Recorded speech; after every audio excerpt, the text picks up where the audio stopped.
So yeah, we're officially in the Wupatki National Monument now. As you can see, it's just north of Sunset Crater National Monument. And it is about 15 degrees warmer here than it was at Sunset Crater. It's like 85 degrees here. Alright, so this is Wukoki Pueblo. It's one of the archaeological sites here at Wupatki National Monument. So before we go check out the Pueblo, though, by the way, this is something we'll see later. That's the most impressive site here at Wupatki. That's the Wupatki Pueblo. But just for some historical background, the people living just northeast of what is now Flagstaff, Arizona, because we are just outside of Flagstaff, Arizona, must have been warned by tremors before debris exploded from the ground and rained down on their pit houses. The lava flows and erupting cinders that followed forced these farmers to vacate the rocky lands they had cultivated for 400 years. A few generations later, at Wupatki in nearby Walnut Canyon, which is a place we've been to before, families returned to grow crops for another 100 years in the shadow of Sunset Crater. Slowly, plants and animals returned too, some especially adapted to living on the lava.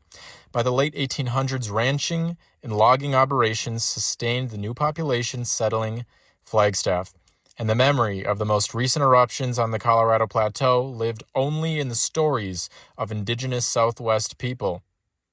Today, occasional earthquakes still remind local residents that they live in a geologically active area.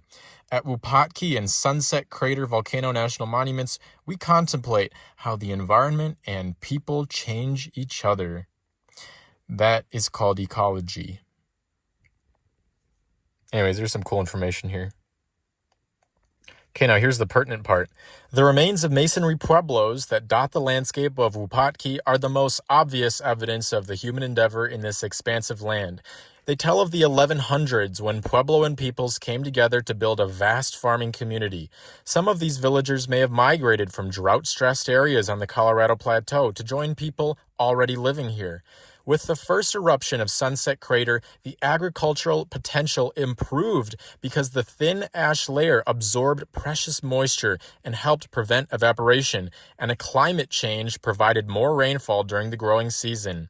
By 1180, thousands of people were farming on the Wupatki landscape. By 1250, when the volcano had quieted, pueblos stood empty. The people of Wupatki had moved on and established new homes. Many people traversed the high deserts of the Colorado Plateau over time, but few stayed long. Those who did adapted to the region's challenging environment. Their descendants still live nearby, including the Hopi, Zuni, and Navajo people. So interestingly enough, Sunset Crater, the place we were just at, the reason it's a national monument is because in 1928, filmmakers wanted to create a landslide at Sunset Crater. And people who were afraid of the irreversible damage that would cause to the volcano pushed for protection of the area. And in 1930, President Hoover established the national monument. So here at Wukoki Pueblo, meticulous corners and lines of masonry rise up from the bedrock to a height of 3 stories. The architecture blends so well with the environment that the building appears to grow out of the rock. Oh God, what's his name? The guy that has the place in Wisconsin and in Arizona, the architects. How Frank Lloyd Wright of them, to blend in with the landscape like that. And they're 900-year-old walls, and they're still standing. So that speaks to the, good masonry, the good engineering, really, of this structure.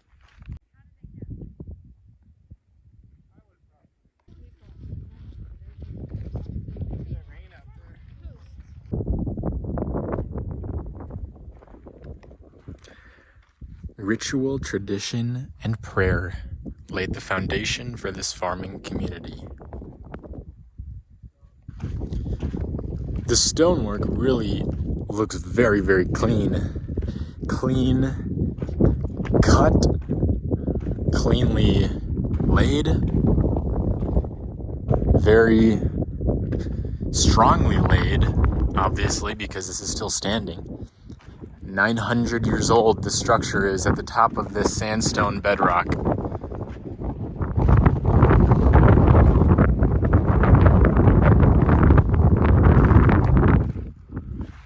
With rather thick walls as well. Little windows. I'm guessing these little holes here where the wood beams, the ceiling, or the ceiling beams, floor beams, whatever, would have been, because this building was, after all, multiple stories. It was 3 stories tall. These tiny little doors. Tiny little doors. Ugh, okay.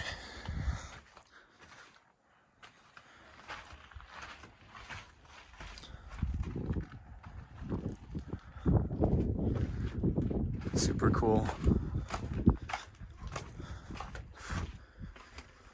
Only a farming community or a farming society can create structures like this, you know, a sedentary society.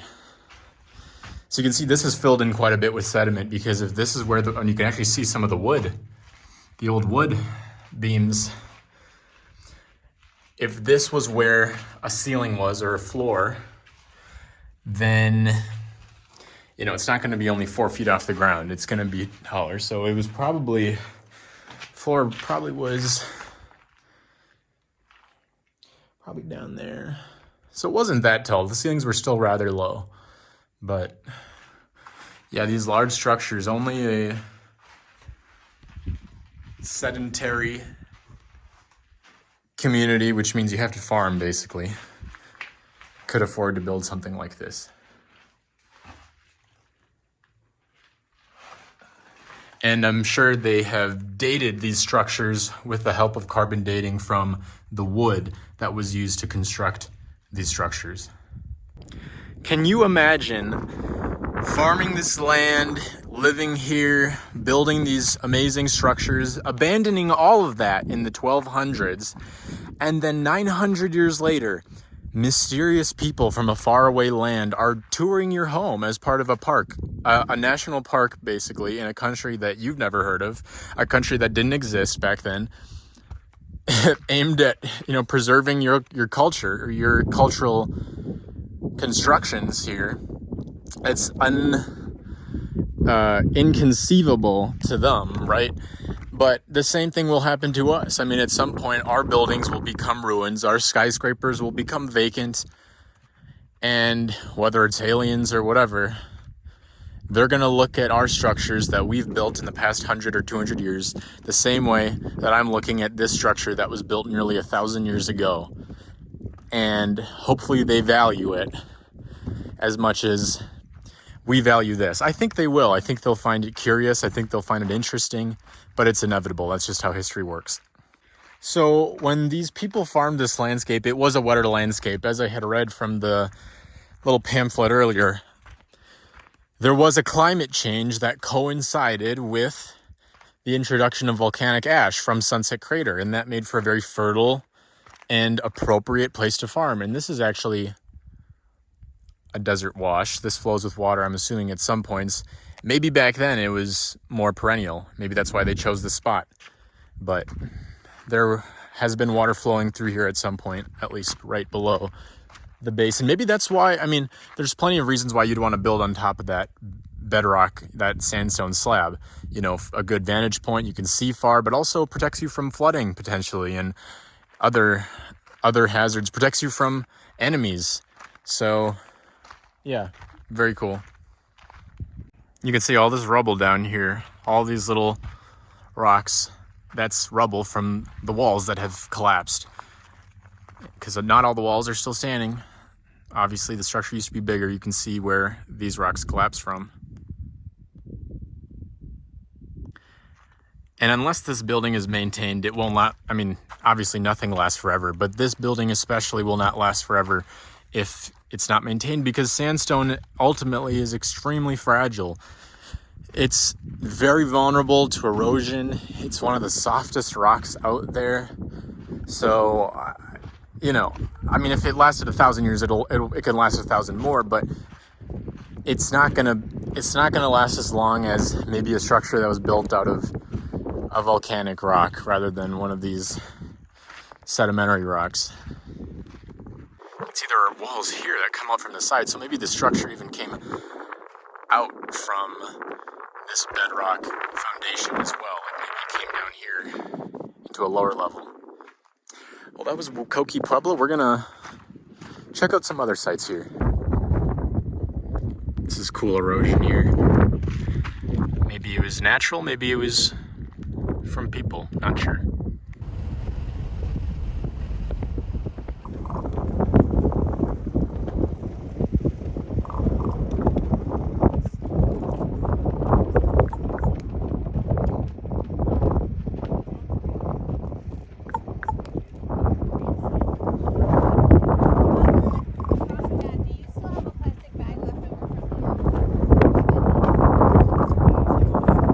So the wind got really bad here, so I'm just going to do some post-narration. This is Wupatki Pueblo, the most visited and most well-known archaeological site here at Wupatki National Monument. It's a big ruin behind the visitor center, and it's 900 years old. It's an ancestral Puebloan site with over 100 rooms.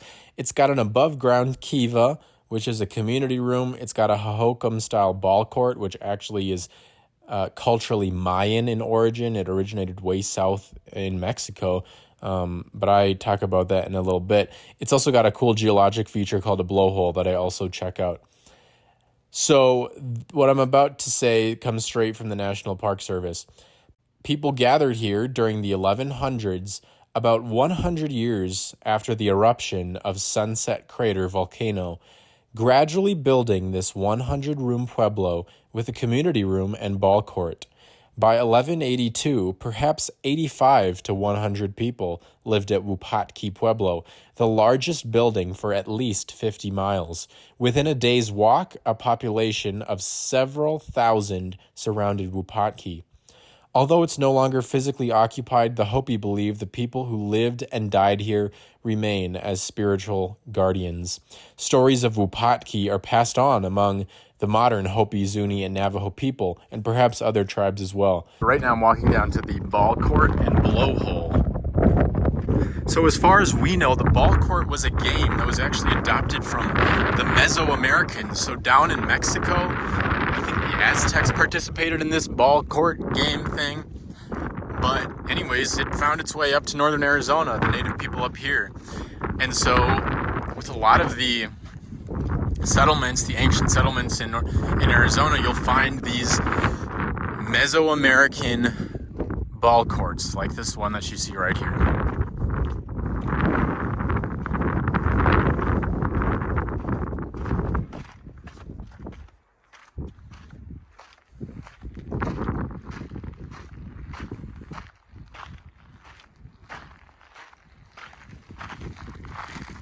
So it says here, cheers may have echoed here once during lively sporting events. Archaeologists believe a modified ball game passed north from Mayan regions to the Hohokam in southern Arizona was played within these masonry walls. And I've seen some ruins in central Arizona, closer to Phoenix, that also have these ball courts, Hohokam ruins. Typical of other ball courts, it is set apart from the Pueblo, indicating it was a public area and not used in daily community routines.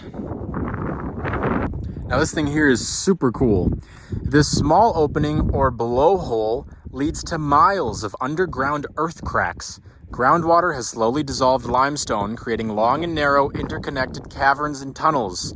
Two blowholes within the system connect across 24 miles. So the direction of air currents from the blowhole is tied to regional weather.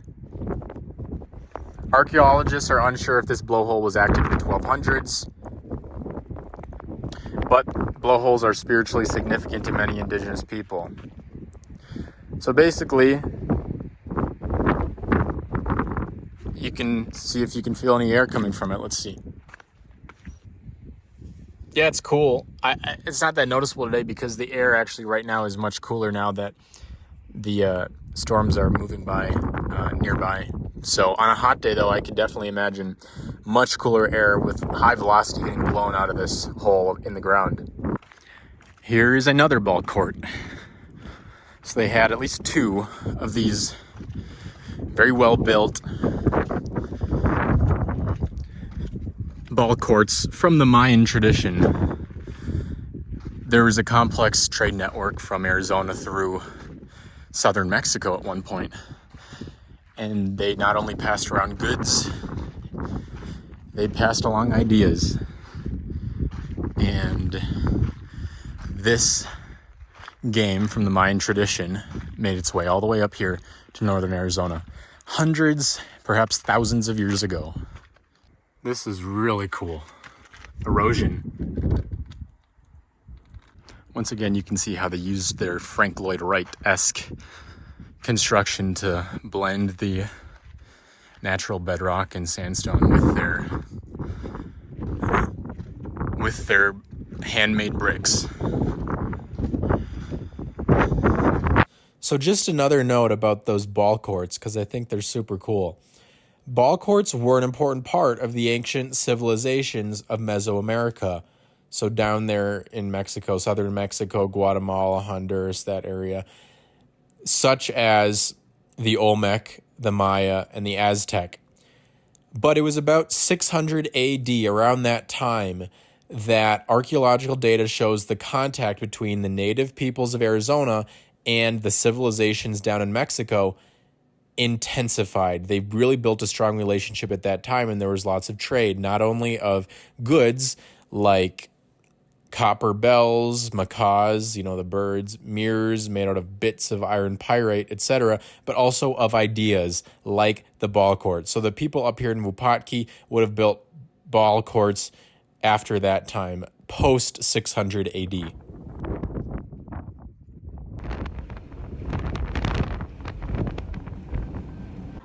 All right, I'm already here, so I might as well just check out every last pueblo here in Wupatki.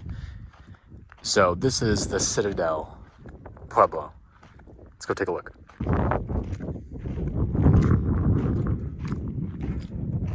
So this little structure here actually was the Park Service Visitor Center from 1933 to 1953. So they repurposed the ancient ruins here into the visitor center, but obviously today it's no longer a visitor center.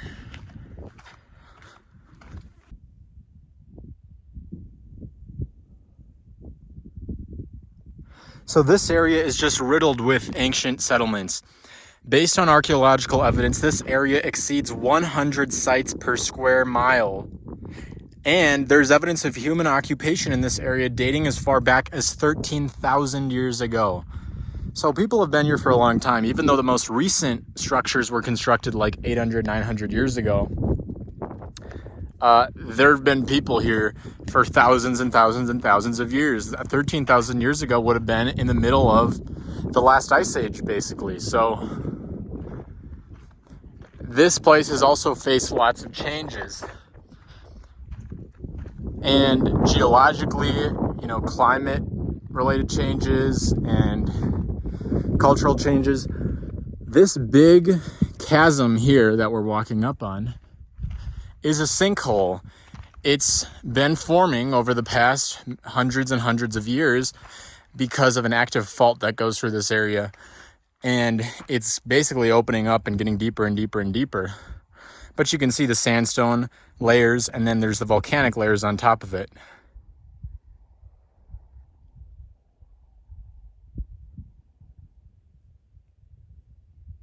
They used basalt to construct the walls here along with sandstone. The basalt is the volcanic rock, the dark rock. They say here, though, that basalt boulders are more difficult to build with. That makes sense because I think they're harder. I mean, basalt is a very hard rock. Sandstone is rather soft. It's easier to construct with. You can fashion the sandstone into bricks a lot more easily than the basalt. I don't even think you can make a basalt brick, but they, you can see what they did here. So this pueblo once stood 2 stories tall and had over 30 rooms. Let's go inside it.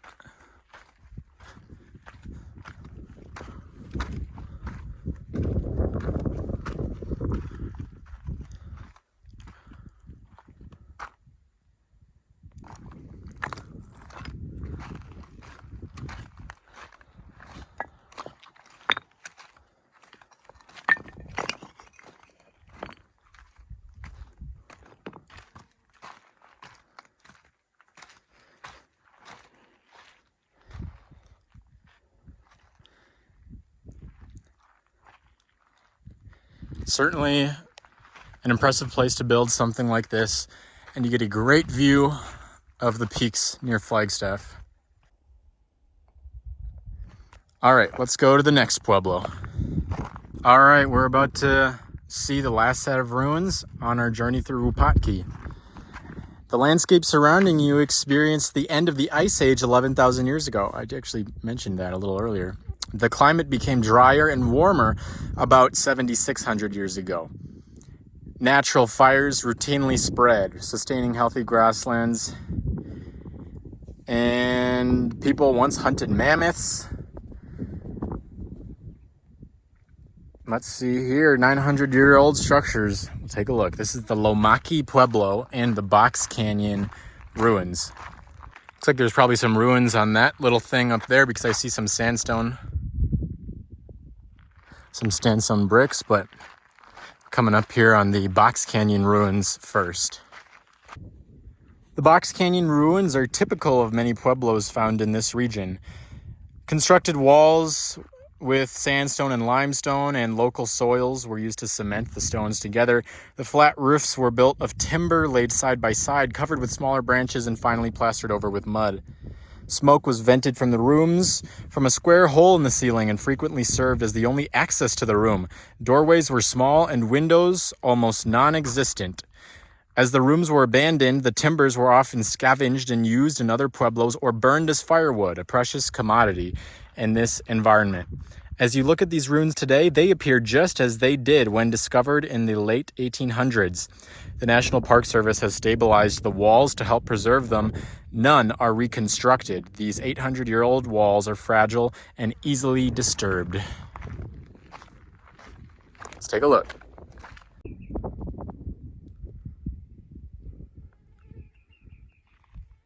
So this is what a box canyon is. It's just a canyon shaped like a box, basically. And you can see a couple of dwellings on the rim of the canyon, of the very small canyon. So, again, very thick walls, but very well built. Let's go to the other side of the structure here. Very well built.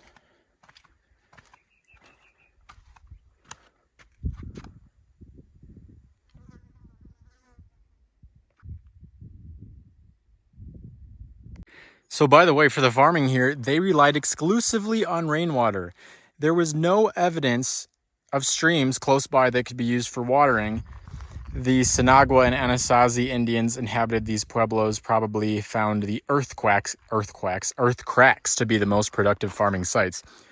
So corn, squash, and other crops were planted along the canyon slopes and wash bottoms and small check dams along the drainage courses. So little berms or swales, perhaps, berms and swales provided areas for farming, and they retained more moisture, and the accumulated silt enriched the soil. The bottom of this box canyon may have been ideal for farming.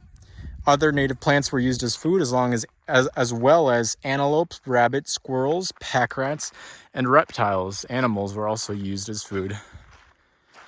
Get that protein. So that's the dwelling over there we were just at, and here's the one across the canyon. Once again, very solid construction.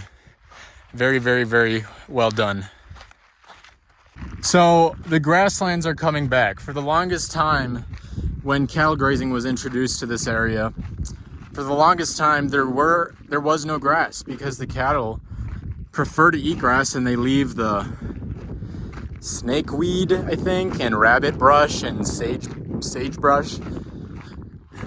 It's not palatable for them, so they eat the grass and they leave the other shrubs. And you end up with a landscape that is different than what you had before, and it's probably prone to flash flooding a little more because there's less vegetation. Not sure what all the negative impacts are of that, but anyways, yeah, the grass is coming back. Grazing was banned from the National Monument here in 1989. So to the people living here, the San Francisco peaks, the peaks we know very well, they would have looked much as they do today. However, Sunset Crater Volcano would still have been belching black smoke and cinders when the Sinagua and Anasazi lived here. This thick layer of cinders over the sandy soil helped hold moisture, which was beneficial to growing crops. Eventually, even Sunset Crater Volcano grew quiet, and the winds blew away the cinders and dried out the soil. Interesting. Why the Lomaki residents departed is not certain. There are indications of disease affecting the population or a lengthy drought, creating a landscape barren of vegetation, animals, and firewood. Or invading hostile tribes may have contributed to the abandonment of this area in the 1200s. So they don't know exactly why these people left. I mean, it's kind of a common story with the old cultures of the Southwest. They don't exactly know what happened. But here's another very impressive structure right at the top of a little box canyon. There's that box canyon. Perhaps they farmed at the bottom of it. And here's the structure. It's just crazy that the walls are still standing upright. They're leaning a little bit, but it's been 900 years. And of course, the tiny, tiny doors, because they were all... Well, they weren't dwarves, so I don't know for sure, but they were probably trying to conserve coolness or heat or something. Or it was just a safety measure to prevent attack or to prevent invasion from the potentially hostile tribes that could have existed. So, very cool. Some of the doors are a little bigger than the others, though. And there's little holes in other places. I don't know if that was for ventilation or drainage or what, but it is very thoughtful. Very, very thoughtful and very well done. There's another room.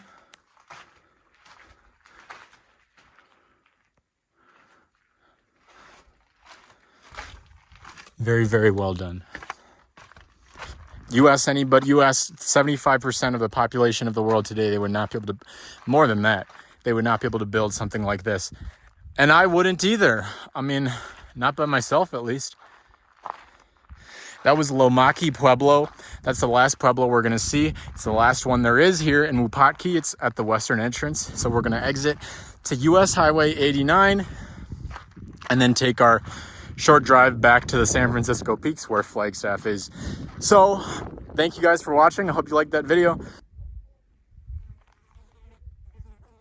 Look at the tumbleweed army beneath this juniper. They are amassing their force.